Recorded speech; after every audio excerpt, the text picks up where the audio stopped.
नमस्कार, आप देख रहे हैं सबका हिसाब होगा। मैं हूं आपके साथ विवेक चांडिल्य। टीएमसी के नेता का एक ऐसा बयान सामने आया है जिस पर सियासी बखेड़ा खड़ा हो गया है, जिसमें बहुत बड़ा विवाद हो गया है। टीएमसी के नेता का कहना है कि गैर इस्लामिक होना दुर्भाग्य है। तो सवाल उठ रहे हैं, क्या इस तरह के बयान दिए जा सकते हैं इस देश में? क्या ये गैर संवैधानिक और गैर लोकतांत्रिक बयान नहीं है? इस मुद्दे पर बंगाल से लेकर दिल्ली तक हंगामा शुरू हो गया है। बीजेपी हमलावर है और सवाल उठा रही है। टीएमसी के हाई प्रोफाइल नेता के विवादित बयान पर टीएमसी ने सफाई पेश की। पश्चिम बंगाल के मंत्री और मेयर फिरहाद हाकिम के कथित बयान पर टीएमसी नेता कुणाल घोष ने कहा कि बीजेपी फिरहाद हाकिम के बयान पर राजनीति कर रही है। हमारी पार्टी तो बड़ी धर्मनिरपेक्ष पार्टी है, लेकिन इस तरह के बयान क्या मानसिकता दिखाते हैं? इस तरह के बयान किस तरह की सोच को जन्म देते हैं? तो सवाल मैं आज ये पूछना चाहता हूं कि फिरहाद हाकिम पर टीएमसी ने अभी तक कोई कार्रवाई क्यों नहीं की है, और अगर नहीं की है तो क्या टीएमसी को इस बयान का समर्थन है? टीएमसी समर्थन कर रही है इस बयान का। सवाल नंबर 2, दूसरे धर्मों को नीचा दिखाने का क्या मकसद है, या फिर दूसरे धर्मों को नीचा दिखाने के मकसद से यह बयान दिया गया है? और सवाल नंबर 3, क्या अपने वोट बैंक को खुश करने के लिए नेता इस देश में कुछ भी कहते रहेंगे? इन्हीं सवालों पर आज सबसे बड़ी डिबेट। लेकिन पहले एक रिपोर्ट देखिए। दुर्भाग्य নিয়ে জন্মেছে যারা इस्लाम নিয়ে জন্মায়নি তাদেরও দাওয়াতে ইসলাম। क्या गैर इस्लामिक होना दुर्भाग्य है? क्या हिंदू होना गुनाह है? অর্থাৎ ইসলামের দাওয়াত দিয়ে তাদের যে মধ্যে নিয়ত ঈমান নিয়ে আসলে এটা আল্লাহ তাআলাকে খুশি করা হবে। पश्चिम बंगाल की ममता बनर्जी सरकार में कैबिनेट मंत्री रहे और कोलकाता के मेयर फिरहाद हकीम ने ऐसा बयान दिया जिसको लेकर हंगामा मच गया है। आगे बढ़ें उससे पहले आपको उनका पूरा बयान सुनना चाहिए। दुर्भाग्य নিয়ে জন্মেছে যারা ইসলাম নিয়ে জন্মায়নি তাদেরও দাওয়াতে ইসলাম এটা আল্লাহ তাআলাকে খুশি করা হবে। सुना आपने, ये एक जिम्मेदार टीएमसी के नेता का बयान है। वो गैर मुस्लिमों को बदकिस्मत बता रहे हैं। उनके इस बयान के बाद नया राजनीतिक विवाद खड़ा हो गया है। उनके इस बयान को बीजेपी ने हिंदुओं की भावनाओं को भड़काने समेत उकसावे वाला बताया है। हकीम ने खुले मंच से सार्वजनिक तौर पर गैर हिंदुओं को इस्लाम कबूल करने तक की बात कह दी, जिससे विवाद बढ़ा। যখন সবাই টুপি পরে এখানে বসে আছেন, হাজার হাজার মানুষ বসে আছে, তখন মনে হয় ইসলামের ঐক্য একটা জায়গায় আছে। इससे पहले लोकसभा चुनाव प्रचार के दौरान प्रधानमंत्री मोदी ने भी टीएमसी के एक एमएलए के बयान पर सवाल खड़े किए थे। मैंने टीवी पर देखा, यहां बंगाल में टीएमसी के एक एमएलए ने सरेआम धमकी दी। वो कह रहे थे कि हिंदुओं को 2 घंटे में भागीरथी में बहा देंगे। ये कौन सी भाषा है भाई?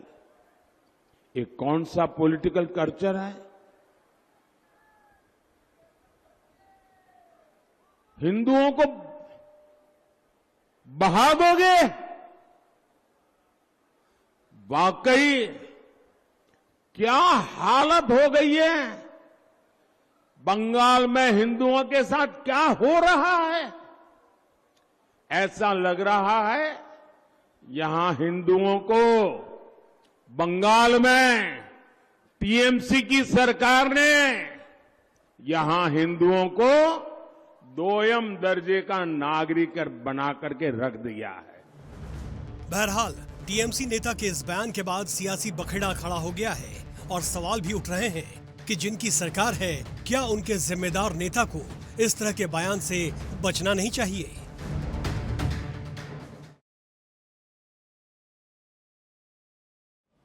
और इस शो में हमारे साथ बातचीत करने के लिए हमारे साथ मेहमान जुड़ रहे हैं। शशि अग्निहोत्री, प्रवक्ता बीजेपी, हमारे साथ होंगे। नाजिया इलाही खान, सामाजिक कार्यकर्ता, हमारे साथ होंगी। सुमित मेहरोत्रा, नेता टीएमसी, और फाजिल अहमद, इस्लामिक स्कॉलर हमारे साथ होंगे। सबसे पहले मैं फाजिल अहमद साहब आपका रुख कर रहा हूं, अगर आपको आवाज मिल पा रही है, और आपका डिबेट में स्वागत करता हूं। इस तरह के बयान का मकसद क्या हो सकता है?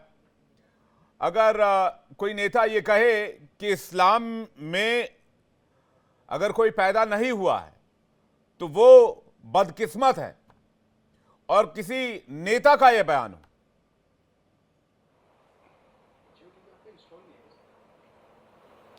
देखिए विवेक जी बोल रहे हैं ना जी।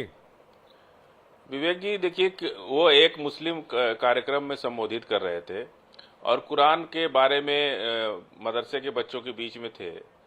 तो कोई चीज अगर वो जिस तरह से बोले हैं उस तरह से मीडिया में उसको गलत तरीके से दिखाया जा रहा है। अच्छा। हमारे देश में सभी धर्मों का देश है ये, धर्म के अंदर भी धर्म है इसमें, और सबको सम्मान ये संविधान हमको देता है, और किसी को भी अपने धर्म पर गर्व करने का पूरा अधिकार है, और उसमें तो किसी को कोई आपत्ति होनी ही नहीं चाहिए। अपने धर्म पर सबको गर्व करने का अधिकार है। आप गर्व कहते हैं, गर्व से कहो हम हिंदू, हम लोग कुछ बोलते हैं उसको, भाई जिसका जो धर्म है वो कर रहा है, उसमें कोई दिक्कत नहीं है। कोई कहे कि गर्व से कहो हम मुसलमान है, इस्लाम वाले हैं, उसको भी कोई दिक्कत नहीं। कोई कहे गर्व से कहो हम बुद्धिस्ट है, उसको भी कोई दिक्कत नहीं है। तो दिक्कत कहाँ आ रही है इसमें? दिक्कत यहां आ रही है, मैं बताता हूं आपको दिक्कत कहां आ रही है। गैर इस्लामिक होना बदकिस्मती है, दिक्कत यहां आ रही है। नहीं, कोई उन्होंने गैर इस्लामिक किसी का नाम थोड़े लिया। नहीं, गर्व से कहो हम मुस्लिम, ऐसा तो नहीं कहा उन्होंने। इस्लाम के गर्व से कहो हम हिंदू, ऐसा कहा जाता तो कहते गर्व से कहो हम मुस्लिम है। सुनिए, वो कह रहे हैं हम लोग गैर इस्लामिक होना बदकिस्मती है। इस्लाम में दूसरे धर्मों को नहीं, एक बात उसमें नीचा दिखाना या किसी धर्म की बात नहीं, या समता या निम्न दर्जे के चश्मे से देखना, आप उसको भी डिफेंड कर रहे हैं सर। नहीं, हम डिफेंड नहीं कर रहे। इस्लाम समता और समानता का अधिकार देता है, ये तो हम कह सकते हैं बिल्कुल कि इस्लाम समता और समानता का, यहाँ ऊंच नीच नहीं समझा जाता, किसी से कोई भेदभाव नहीं किया जाता। मस्जिद में बादशाह भी आएगा तो वो पीछे जगह मिलेगी तो पीछे ही खड़ा होगा। तो समता और समानता का अधिकार इस्लाम देता है, इसमें तो हम कोई बात दिक्कत नहीं है। तो इसलिए तो हम कह सकते हैं ना कि हम छुआछूत नहीं करते, हम जाति का भेद नहीं करते, हम किसी को ऊंच नीच नहीं समझते, हम एक लाइन में सबको खड़ा करते हैं। हमारे यहाँ कोई वर्ण व्यवस्था नहीं है, ब्राह्मण क्षत्रिय वैश्य शूद्र नहीं है। मैं आपसे कोई डेफिनेशन सर, मैं आपसे कोई बोल ही सकते हैं ना सर, मैं कोई आपसे डेफिनेशन नहीं मांग रहा। मैं आपसे ये भी नहीं जानना चाह रहा कि इस्लाम में क्या है नहीं है, हिंदू धर्म में क्या है नहीं है, सिखिज्म में क्या है, बौद्धिज्म में क्या है नहीं है। मैं ये नहीं जानना चाह रहा, मैं ये जानना चाह रहा हूँ इस तरह के बयान को अगर डिफेंड कर रहे हैं, कह रहे हैं कि भाई ये तो अपने धर्म को लेकर अच्छा कहने वाली बात हो गई। अपने धर्म को तो हर कोई अच्छा कहता है, दूसरे के धर्म को नीचा कौन कहता है? मैं ये कह रहा हूं। अगर कोई अच्छा नहीं, अगर कोई अच्छा कह रहा है तो आपको तकलीफ नहीं होनी चाहिए। नहीं, मैं तो उसका स्वागत करूंगा, लेकिन जब ये कहा जाएगा कि गैर इस्लामिक होना बदकिस्मती है, तो फिर एक धर्मनिरपेक्ष राष्ट्र में सवाल उठाए जाएंगे। और आप इस्लामिक स्कॉलर हैं तो आपको भी, मुझे लगता है, इस पर क्वेश्चन टीएमसी नेता से पूछना चाहिए। एक बात विवेक जी, एक बात तो हम कह सकते हैं, हम अभी गए थे यात्रा में, कई जगह मैंने देखा कि पैसा दे करके जो पैसा ज्यादा देता है उसको आगे जगह मिल जाती है, उसका दर्शन पहले हो जाता है। तो ये तो जो बातें हैं वो हमारे धर्म पर भी तमाम लोग बोलते रहते हैं। नहीं, मैं उसमें नहीं जा रहा हूं कि कौन क्या करता है नहीं करता है। मैं उसमें जा रहा हूं कि कोई भी धर्म दूसरे धर्म का सम्मान नहीं करेगा तो फिर काम कैसे चलेगा? तो फिर इस देश के लोकतंत्र का क्या होगा? इस्लाम कहता है लकुम दीन, सुन लीजिए। नहीं, आप व्याख्या कीजिए, मुझे इससे कोई ऐतराज नहीं है, लेकिन वो जो बात कह रहे हैं वो गलत है। मैं टीएमसी के नेता हमारे साथ जुड़ गए हैं, सुमित मेहरोत्रा, उनके पास जा रहा हूं। सुमित मेहरोत्रा जी, सबसे पहला सवाल तो मेरा ये है, फिराद हाकिम पर क्या कार्रवाई की गई है जिन्होंने ये बयान दिया है? और इससे भी उसका नेक्स्ट क्वेश्चन मेरा ये कि एक्शन क्या लेंगे आप लोग as a political party Firhad हाकिम पर? विवेक जी, देखिए, अभी कोई चीज जल्दबाजी करना, मैंने आपके टीवी चैनल्स पे आप लोगों कह रहे हैं कि फरीद हकीम साहब ने गैर मुस्लिमों के ऊपर बयान दिया है, तो भी देखिए वो बड़े लीडर है, बहुत सोच समझ के कुछ चीज कही होगी उन्होंने। अगर कोई चीज गलत मीडिया प्रति बयानबाजी कुछ तो उस पर देखेंगे और बातचीत करेंगे इस चीज के लिए। ऐसा नहीं है कि कोई चीज गलत वो बोलेंगे, ठीक है, क्योंकि पुराने लीडर हैं और अच्छे लीडर हैं फरीद हकीम साहब, किसी का ठेस पहुंचाने वाली बात कुछ नहीं करेंगे। वो सभी धर्मों का सम्मान करते हैं, चाहे वो हिंदू चाहे वो मुस्लिम हो। और कोई चीज में हम लोग कोई कार्रवाई नहीं, अभी आप करेंगे, देखेंगे, उन्होंने किसी को कोई जांचेंगे, इस बयान को टेस्ट करेंगे। भाई साहब, वो बयान आपका बंगाल से निकलकर दिल्ली तक पहुंच गया है और आप उस बयान को अरे, समझ नहीं पा रहे। विवेक या भाई, तो आप बहुत शरीफ हैं, या तो आप नहीं, लोगों को पता है देखिए- कि आप लोगों को बोलना क्या और आप लोगों का फायदा किसमें होगा। नहीं नहीं नहीं नहीं नहीं नहीं, नहीं आप गलत और ये और चीज अगर आप गलत लोग है। और अगर आप लोग धर्म आधारित राजनीति कर रहे हैं, इसलिए आप लोग फिराद हाकिम पर एक्शन नहीं ले रहे हैं, वरना नहीं, एक्शन अगर लेना धर्म- होता तो अभी तक अगर- इस तरह के बयान पर एक्शन हो गया होता। विवेक भाई ये बात बताइए, अगर हम लोग धर्म की राजनीति कर रहे होते नहीं, तो मुझे हम इस बात लोग का की बताइए तो- ना, आप मुझसे सवाल मत पूछिए, मैं आपसे सवाल पूछूंगा। ये जो बयान है कि गैर इस्लामिक होना बदकिस्मती है, इसका जवाब दीजिए आप। अरे विवेक भाई ये तो आप लोग कह रहे हैं ना कि हम लोग धर्म अरे मैं थोड़ी कह रहा हूं, आपके नेता कह रहे हैं। क्या गैर इस्लामिक होना बदकिस्मती है? क्या सुमित मेहरोत्रा बदकिस्मत है? जवाब दीजिए। धर्म की राजनीति तो भाजपा करती है। नहीं, मैं पूछ ठीक है रहा ना, हूं, क्या धर्म की सुमित राजनीति- मेहरोत्रा बदकिस्मत है? मुझे इस बात का जवाब दीजिए। नहीं, सुमित मेहरोत्रा कोई बदकिस्मत नहीं है। आपके ये- नेता कह रहे हैं। नहीं, हमारे नेता नहीं कह रहे हैं ना, ये तो आपके नेता कह रहे हैं। सर, मैं फिर से सुनवाऊं क्या? नहीं नहीं मैं फिर से सुनवाऊं आपको? हाँ बिल्कुल बिल्कुल, आप उस चीज को मैं आपको फिर सुनाइए। से सुनवा मैं दूंगा, समझ- लेकिन आप मुझे बताइए, क्या सुमित मेहरोत्रा बदकिस्मत है? क्या नहीं, विवेक बदकिस्मत शांडिल्य बदकिस्मत है? क्या बाकी जो दूसरे धर्मों के लोग हैं वो बदकिस्मत हैं और सिर्फ फिराद हाकिम ही किस्मत वाले हैं? नहीं, मैं देखिए, अगर कोई चीज उनकी गलत वो उन्होंने बोला है तो उसके ऊपर उन्हें खुद एहसास होगा कि हमने गलत बोला, पर वो इतने बड़े लीडर, मैं आपसे खुद कह रहा हूँ, बंगाल में एक अच्छे नेता है वो उनको आप अच्छे से सर, जानेंगे तो अच्छे खुद नेता देखिए। होंगे, अच्छे नेता होंगे, मैं सम्मान भी करता हूं, लेकिन मुझे इस बात का जवाब चाहिए कि इस बयान का मतलब क्या है। नाजिया इलाही खान के पास जा रहा हूं, आप स्वीकार नहीं कर रहे हैं, ना आप एक्शन लेने के लिए तैयार हैं, ना आप इसको किसी तरह से कंडेम कर रहे हैं, ना इसकी आप आलोचना कर रहे हैं, तो फिर अब मुझे बताइए। विवेक भाई देखिए, कोई चीज मैं आपसे फिर वही कह रहा हूँ जी। कि जल्दबाजी में कोई कदम नहीं उठाया जाएगा। सर, मैं जल्दबाजी खुल क्या के होता कह है? रहा हूँ, खुल के कह रहा हूँ, कोई भी उसमें हम लोग कोई धर्म नहीं, की जल्दबाजी राजनीति क्या नहीं, होता है? इसमें जो धर्म से जोड़ा जा रहा है, धर्म से मत जोड़िए। धर्म आप, से धर्म जुड़ा हुआ मत है, जोड़िए। जोड़ा क्या जाएगा? नाजिया इलाही खान नहीं। कुछ कहना चाह रही हैं आपको? नहीं, नाजिया, ये किस तरह का बयान है?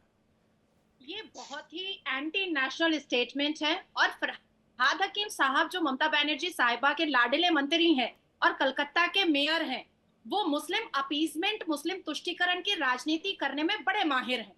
2021 में भी विधानसभा इलेक्शन के दौरान उन्होंने द डॉन, पाकिस्तान के न्यूज़पेपर और न्यूज रिपोर्टर को, जो उनके इलेक्शन की कैंपेनिंग करने के लिए पाकिस्तान से आ गई थी पश्चिम बंगाल, उनको कहा था बड़ा मुस्कुराते हुए कि कोलकाता तो मिनी पाकिस्तान है। और अपनी तकरीर में 3 जुलाई को ऑल इंडिया कुरानिक प्रतियोगिता में उन्होंने कहा है कि वो मुसलमान खुशकिस्मत है जो इस्लाम में पैदा हुआ और बाकी जो इस्लाम में नहीं पैदा हुए वो बदकिस्मत है। और साथ ही उन्होंने अपनी तकरीर में कहा है कि अगर मुसलमान अपनी जिंदगी में एक भी हिंदू को इस्लाम कबूल करवा दे तो फिर उसके लिए जन्नत का दरवाजा खुला है। मतलब सीधे सीधे उन्होंने कई कोर्ट के कई महामहिम जो जजेस होते हैं उनके जजमेंट को थूक दिया और कन्वर्शन को प्रोवोकेशन दिया है अपनी स्पीच के माध्यम से। अभी हालिया में हमीदुल रहमान साहब जो ममता बनर्जी के लाडले विधायक हैं, उन्होंने क्या कहा चोपड़ा के शरिया इंसाफ सभा पर? उन्होंने साफ कहा कि जहां शरिया कानून माना जाता है वहां ऐसा होता है। ये होता है क्या? ममता बनर्जी का कोई ट्वीट आया, श्रीमती ममता बनर्जी दुर्गा विसर्जन रुकवा देती हैं मुहर्रम के जुलूस के लिए। श्रीमती ममता बनर्जी साफ लफ्जों में कहती है कि जो गाय दूध देती है हम उसका लात खाने को तैयार है। श्रीमती ममता बनर्जी पूरी दुनिया की वाहिद औरत है जो ईद की नमाज गलत बात मत बोलिए। एक एक करके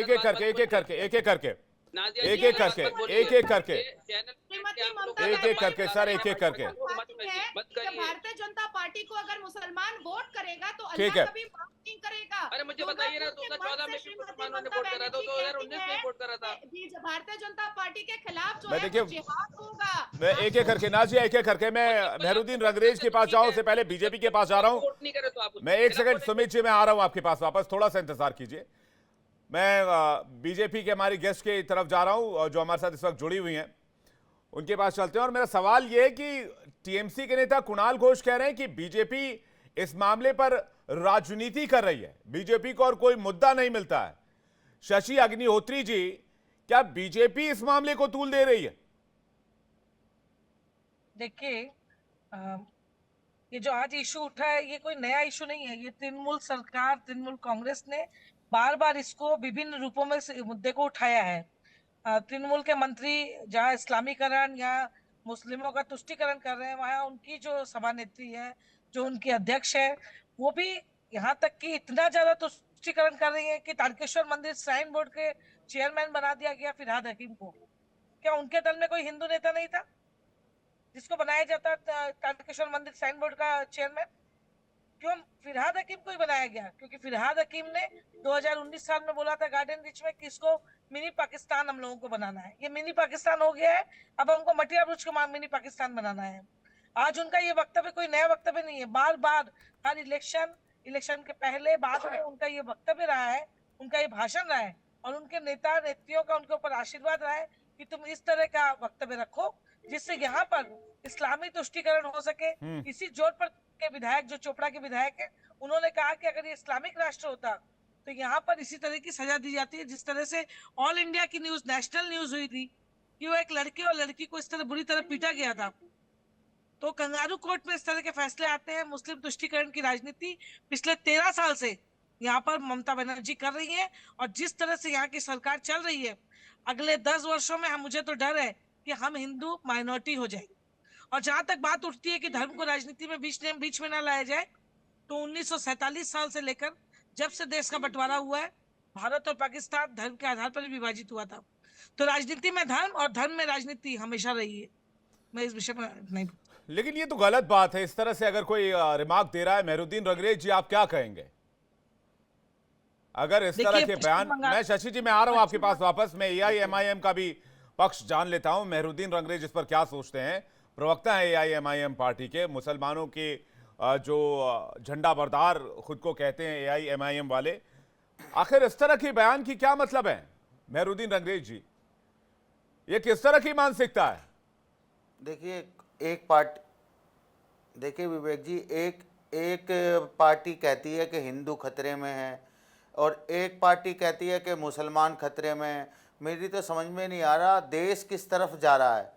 लोगों को पहले भय फैलाया जा रहा है किसी तरीके से कि हम अल्पसंख्यक हैं, ये बहुसंख्यक समाज हो जाएंगे, जो बहुसंख्यक समाज है वो अल्पसंख्यक समाज हो जाएगा।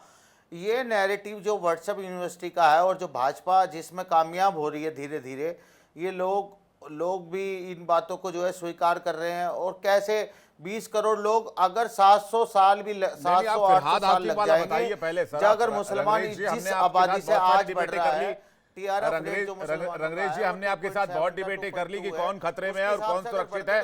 मैं उस ओर नहीं जा रहा हूं। मुझे ये बताइए, फिरहाद हाकिम ने जो कहा है, बराबर नहीं आ सकते। नहीं, फिरहाद हाकिम ने जो कहा उस पर आपका क्या स्टैंड है? क्या इस तरह के बयान कबूल किए जा सकते हैं? क्या इस तरह का बयान दिया जा सकता है? देखिए, कुछ लोग राजनीति के लिए, अपनी राजनीति चमकाने के लिए, वो कभी वो कहते हैं घर वापसी के नाम पे जो मुसलमान हैं उनको हिंदू धर्म अपनवाते हैं, तो वो कहते हैं कि भाई क्या हमारे घर वापसी हो रही है। तो सब तरह का सबका ये बयानबाजी है और ये पॉलिटिकल एक होता है, और इस तरीके के नेता होते हैं जो कि ऐसी बयानबाजी करते हैं जिससे वो सुर्खियां बन जाए, और इसी वजह से उनके ऊपर आज यहाँ डिबेट हो रही है। तो ये लगता है कि वो अपने प्रोपेगेंडा में कामयाब हो रहे हैं। नहीं, प्रोपेगेंडा नहीं है सर, ये मानसिकता है। ये इसको प्रोपेगेंडा कहकर और ये लोकप्रियता पाने के लिए पब्लिसिटी स्टंट करके इसे कह के इसे दरकिनार कर देना तो ठीक बात नहीं है। रंगरेज जी, अगर इस तरह के लाइनों को अगर प्रोपेगेंडा कहकर दरकिनार कर दे, कल वो क्या नाम है उसका, वो जिसको जेसीबी पता नहीं ताजीमुल क्या कहते हैं उसको इतने प्रेशर में, मीडिया के प्रेशर में आने के बाद उस पर एक्शन हुआ। आपने देखा किस तरह से वो सरेआम कंगारू कोट लगाकर महिलाओं को पीटता। उस पर टीएमसी के नेता कहते हैं कि भाई कुछ मुस्लिम राष्ट्रों में ऐसा होता है, या तो फिर देश इसी हिसाब से चले, हर जाति, हर पंथ, हर धर्म के लोग अपनी अदालत लगाएं, अपना फैसला करें और अपने धर्म को सर्वोच्च बताएं, जैसा पाकिस्तान में होता है, जैसा अफगानिस्तान में होता है, जैसा बांग्लादेश में होता है। बिहार के ये भारत है ना सर? सुन तो लीजिए। तो भारत, ये भारत क्यों भारत है? क्योंकि हम सब मिल के रहते हैं। मैं क्या कह रहा हूं, क्या कह रहे हैं बताइए। सुनिए विवेक, ये जो है बिहार के एक सांसद हैं, उन्होंने खुलेआम कहा कि हम यादव और मुसलमानों का काम नहीं करेंगे क्योंकि उन्होंने हमें वोट नहीं दिया। उस पर तो आपने डिबेट नहीं करा। ये कौन सा बयान है? ये अच्छा बयान है? नहीं, आपको कैसे पता हमने डिबेट नहीं करा था? और ये आपने जो हमारा शो कहते देखा हैं था, जो हेमंत हमने उस बिस्वा खबर को शर्मा है, प्रायोरिटी से लिया था और आसाम खबर को के चलाई भी मुख्य थी हमने। आसाम कोई के जो नेता इस तरह का बयान मुख्यमंत्री हैं कैसे वो दे कह सकता रहे है? हैं, मैंने उस दिन भी आसाम डिबेट के करा जो जब मुख्यमंत्री वो जब कहते जब हैं, सदन में हिंदू की जब बात सदन करते में हैं, हिंदू राष्ट्र हम की को मुसलमानों लेकर की जय बात बोला नहीं गया। करते, मैंने हम उस दिन हिंदुओं भी की डिबेट बात किया, मैंने करते उस दिन हैं भी सवाल पूछा। मैंने उस दिन भी पूछा हिंदू राष्ट्र जय हिंदू राष्ट्र कैसे कह सकते हैं? देश धर्मनिरपेक्ष देश है। मैंने उस दिन भी सवाल पूछा जिस दिन एआईएमआईएम चीफ के जो आपके जो चीफ है वो जय फिलिस्तीन बोलते हैं संसद के अंदर। मैंने उस दिन भी डिबेट की, मैंने उस दिन भी सवाल नहीं, पूछा। तो सर उसमें क्या यहां गलत सारे बोलते हैं? सवाल जय पूछ लेता हूं फिलिस्तीन तो मैं, हम बोलते मुझे हैं। प्लीज रंगरेज जी, जय आप मुझे फिलिस्तीन जानते हैं, बोलना मैं कौन इस सा तरह से कभी गैर किसी को कानूनी बख्शता है, नहीं गैर हूं। संवैधानिक है। लेकिन इस तरह का बयान देना, दूसरे धर्मों को नीच नहीं, दिखाना मैं तो नहीं है। एक बात कह रहा हूं जी। इस तरीके के बयानबाजी अभी कह रहे थे कि पाकिस्तान बन जाएगा बंगाल। क्या कभी भारत में ऐसा हो सकता है कि दूसरा पाकिस्तान बन जाए? ये झूठ और जो ये प्रोपेगेंडा है ना, और ये जो एजेंडा है, इसको ये लोग जो है बार बार हवा देते हैं किसी तरीके से समाज में, किसी अभी तरीके से नाजिया मुसलमानों के बता खिलाफ रही एक माहौल बनाया जाए। इन्हीं भाई साहब पाकिस्तान फिराद बन हकीम का जाएगा, बयान है नेपाल, कि वो कोलकाता को सब मिनी चीजें पाकिस्तान, पश्चिम ना बंगाल को मिनी हिंदुस्तान पाकिस्तान कभी- कहते हैं। अरे जो वहाँ के एक बीजेपी के नेता हैं अधिकारी, शुभेंदु अधिकारी, वो तो खुलेआम कह रहे हैं कि ये तो पूरा पाकिस्तान हो जाएगा। फिर हमारी केंद्र सरकार क्या कर रही है? अरे ये सब बयानबाजी है, कुछ नहीं है। लोगों को महंगाई बेरोजगारी पर लाना चाहिए, बात उन पर होनी चाहिए, पेपर लीक पे बात होनी चाहिए, किसानों पे बात होनी चाहिए, महिलाओं की बात होनी चाहिए। सवाल इस बात का है कि क्या एक पॉलिटिशियन दूसरे धर्म को नीचा दिखा सकता है? सवाल इस बात का है, एक पॉलिटिशियन जिसको लाखों लोग फॉलो करते हैं। राजनीति में सुनिए, राजनीति में हर एक पार्टी का कोई ना कोई एजेंडा होता है। वो मुसलमानों का खौफ दिखाते क्या हैं, कह रहे हैं आप? वो हिंदुओं का खौफ दिखाते हैं, वो किस तरह का बीजेपी का एजेंडा है दिखाते हैं, कि वो कांग्रेस का दिखाते हैं। तो सब अपनी वोट बैंक के लिए सारी राजनीति कर रहे हैं। ये किस तरह का एजेंडा कि गैर इस्लाम में पैदा होना बदकिस्मती, किस तरह का एजेंडा है? सुमित चौधरी के पास जा रहा हूं। सुमित जी, आप बताइए किस तरह का एजेंडा है? वो कह रहे हैं आपका एजेंडा है, आप एजेंडा चलाते हैं, आप मुस्लिम वोट बैंक की राजनीति कर रहे हैं, एआईएमआईएम कह रही है। विवेक भाई देखिए, ममता बनर्जी कभी कोई वोट बैंक की राजनीति नहीं करती। अगर करती होती तो उन्हें तीसरी बार कोई सीएम नहीं बनाता। और जिस मार्जिन से इस बार 2024 में हम लोग 29 सीटें जीते हैं, तो वो भी शायद जनता नहीं देती। जहां सभी लोग चैनल ये दिखा रहे थे कि 10 सीटें मिलेंगी, टीएमसी की हार जाएगी, भाजपा जीत जाएगी। तो मुझे मेहरोत्रा जी मेरी बात सुनिए, मैं कहना क्या चाह रहा हूं। मैं एक बात कहना चाह रहा हूँ, देखिए हर जगह मैं आपको बताऊं, जैसे जिस तरीके से भाजपा आज लगी हुई है, कई जगह चैनल्स में हमने देखा, कई उत्तर प्रदेश में भी देखा कि मुस्लिम लड़कियों को ला करके हिंदू शरणार्थी बना लिया गया, पूजा पाठ करा ली गई दबाव के अंदर, और फिर वो जाकर के फिर वो कहते हैं कि साहब हमें तो दबाव के ऊपर काम करा लिया गया। तो ये जिस तरीके से सुमित जी की थोड़ी आवाज बढ़ाइएगा। लेकिन सुमित जी कन्वर्जन एक तरफा नहीं है। अगर आप कन्वर्जन पर डिबेट करेंगे तो मैं इस टॉपिक को उठाकर मैं कल फिर आपको बुलाकर फिर कल मैं कन्वर्जन पर आपके साथ डिबेट कर दूंगा। लेकिन मुझे आज जो मैंने डिबेट उठाया है, आज जो मैंने सवाल उठाया, मुझे उस पर जवाब चाहिए आपका कि इस तरह के बयान का मकसद क्या है। मुझे एक लाइन में समझा दीजिए, 2 लाइन में, 10 लाइन में, मैं आपको 2 मिनट देता हूं, चलिए समझा दीजिए मुझे। फरीद हकीम साहब का जो बयान आप ने कहा है, उनका अपना निजी बयान हो सकता है, अपने हो सकता है, पार्टी का कोई नहीं है। कि अगर पार्टी की तरफ से आया होता है कि पार्टी ने कहा होता, पार्टी का ऐसा कोई बयान नहीं है। तो एक्शन क्या लेंगे, कार्रवाई करेंगे? एक्शन देखिए, मैं फिर कह रहा हूँ, जांच होगी, जांच होने के बाद टीएमसी पार्टी धर्मनिरपेक्ष पार्टी है, आप मानते हैं?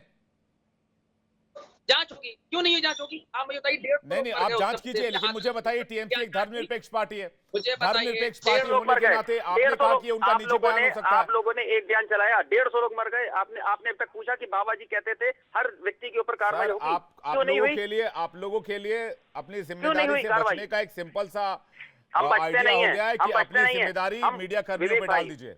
मैं आपसे सवाल पूछूं, आप मुझे हाथरस लेकर जा रहे हैं। आपने मेरा चैनल देखा, मैंने कितनी बार सवाल पूछा है? 150 लोग मरे हैं। आपने मेरा चैनल देखा, मैंने कितनी बार पूछा है? आपने मेरा चैनल देखा? विवेक भाई 150 लोग मरे, एफआईआर में नाम नहीं है। मेरे शो में मेरा कल का लाइन ये था, सिस्टम लाचार, बाबा फरार, और अब मैं आपको क्लिप निकाल कर भेज दूंगा।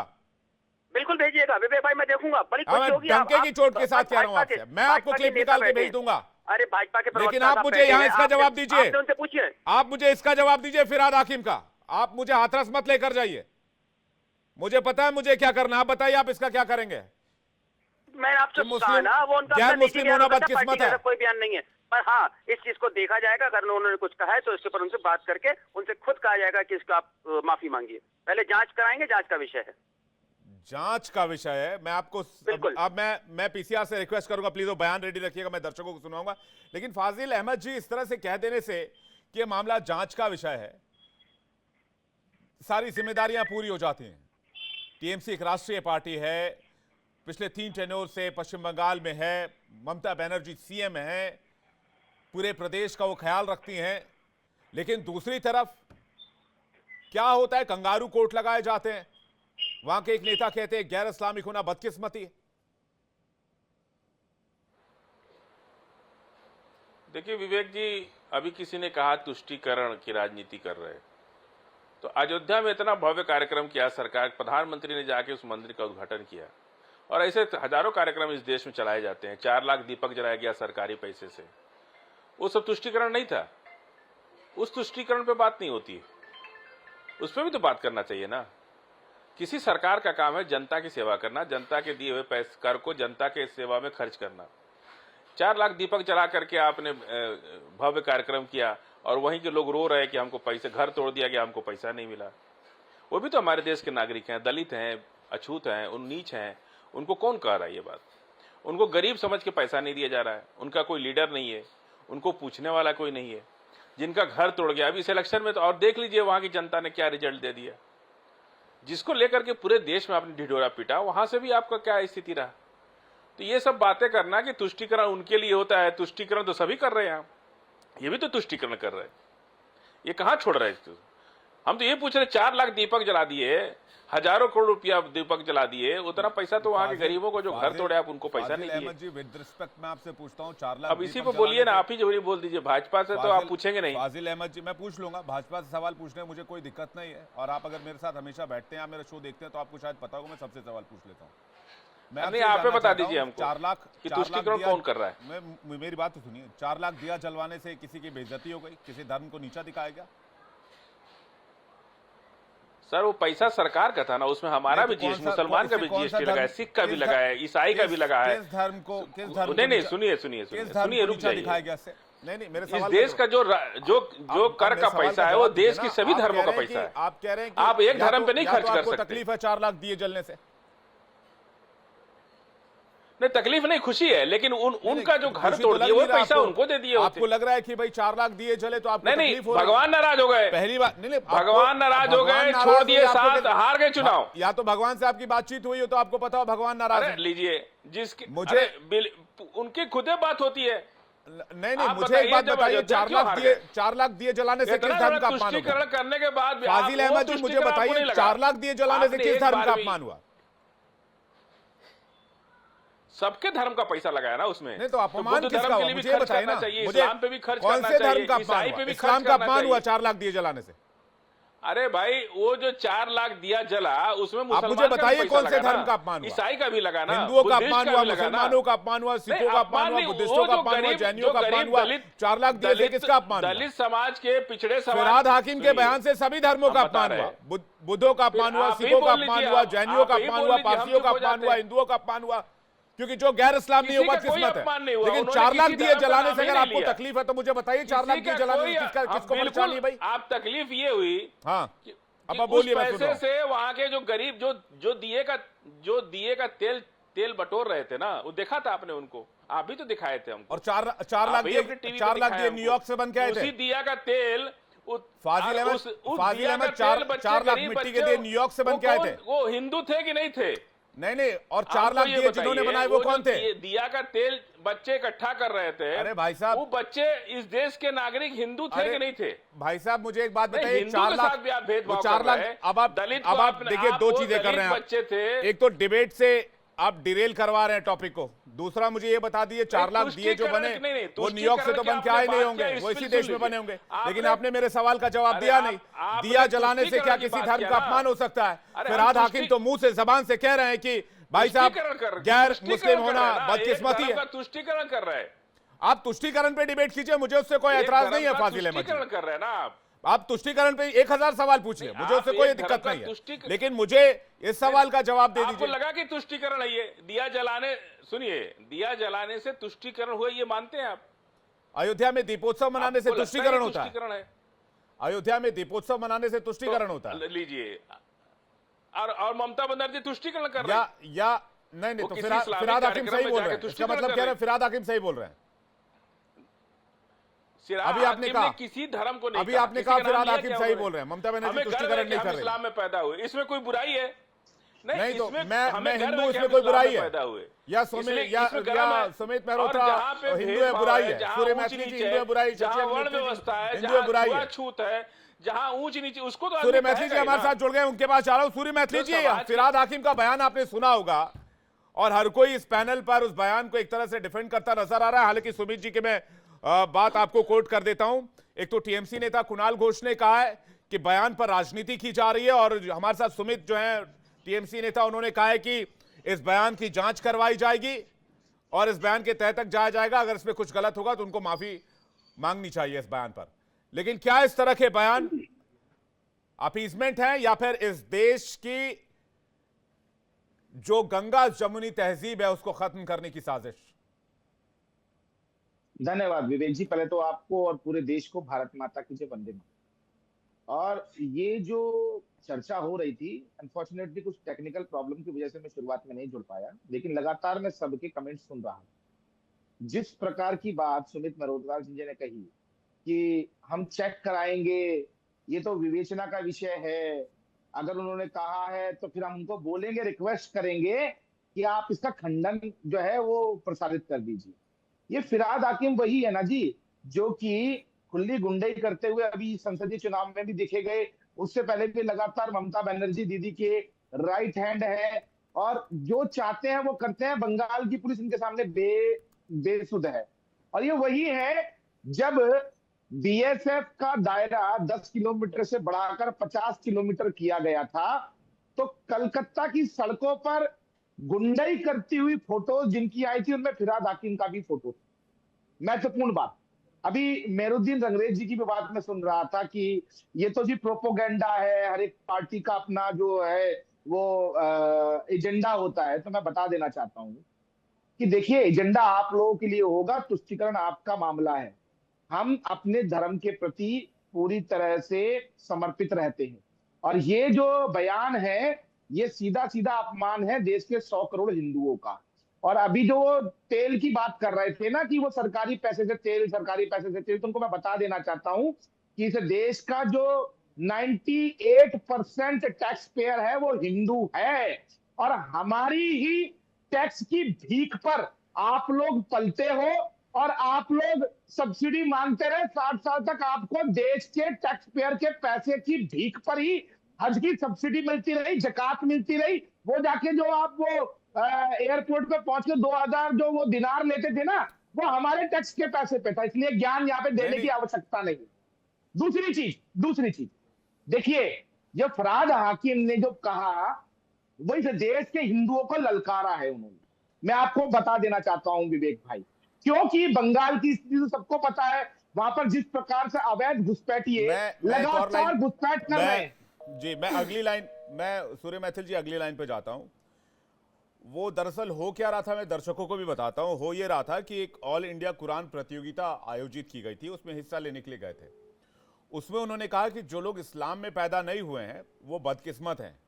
अगर हम उन्हें दावत दें, यानी कि इस्लाम कबूल करने को कहें। मैं फाजिल अहमद जी एक सेकंड में आ रहा हूं, फाजिल अहमद जी आप एक सेकंड में आ रहा हूं। उन्होंने कहा कि जो लोग इस्लाम में पैदा नहीं हुए बदकिस्मत। सुनिए ना मेरी बात, सूर्य मैथिल जी एक सेकंड, भीख मिल जाएगी, फाजिल अहमद शांति से बैठे रहो, एक एक करके भाई साहब, एक एक करके सुनिए मेरी बात। एक बार भी नहीं बोले बीच में कि आप गलत बोल रहे हैं। सुनिए एक सेकंड सुनिए, सही बोल, वो आगे एक सेकंड। बदतमीजी अपने घर पे करना बैठे, समझ गए? सूर्य मैथिल जी और फाजिल अहमद जी समझ में आया? टैक्स पेयर का जो पैसा है उसको खर्च करते हैं, तो तुम लोग भी कौन टैक्स देता है? मुसलमान नहीं टैक्स देता है क्या? जीएसटी मुसलमान नहीं देता है क्या? ज्ञान दे रहे हो ना, नहीं जीएसटी तुम क्या करते हो? क्या कर रहे थे? वो पैसा वसूलते रेडी पटरी वालों से, कोई छिपी बात है क्या? तुमको नहीं कोई जानता है रेडी पटरी